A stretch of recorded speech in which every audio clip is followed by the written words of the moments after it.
আসসালামু আলাইকুম। পোস্টাল ব্যালটটি হাতে পেয়ে গেলাম। এই প্রথম সরকার একটা খুব ভালো উদ্যোগ নিয়েছে যে একই সাথে আমরা ভোট নিব আবার ভোট দিব। এখন আমরা এটা খুলব।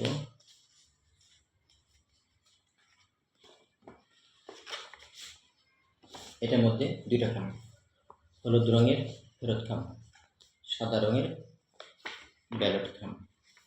এটার মধ্যে তিনটা পেপার আছে।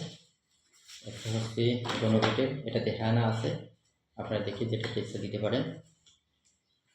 এটা হচ্ছে প্রার্থীদের জন্য প্রার্থী তালিকা, এখানে আমাদের টিক দিতে হবে।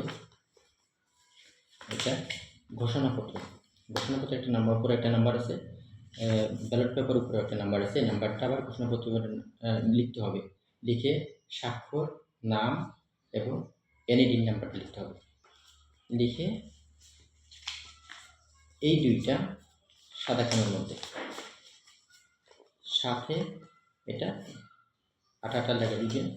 এরপরে ঘোষণাপত্রটা এটার সাথে ফেরত খামের মধ্যে চলে যাবে। পোস্ট অফিসে যখন আমরা এটা জমা দিব, তখন আমাদের ঘোষণাপত্রটা, যেহেতু আপনার নাম্বার আছে, পরিচয় আছে, নাম ঠিকানা আছে, এইটা আলাদা হয়ে যাবে।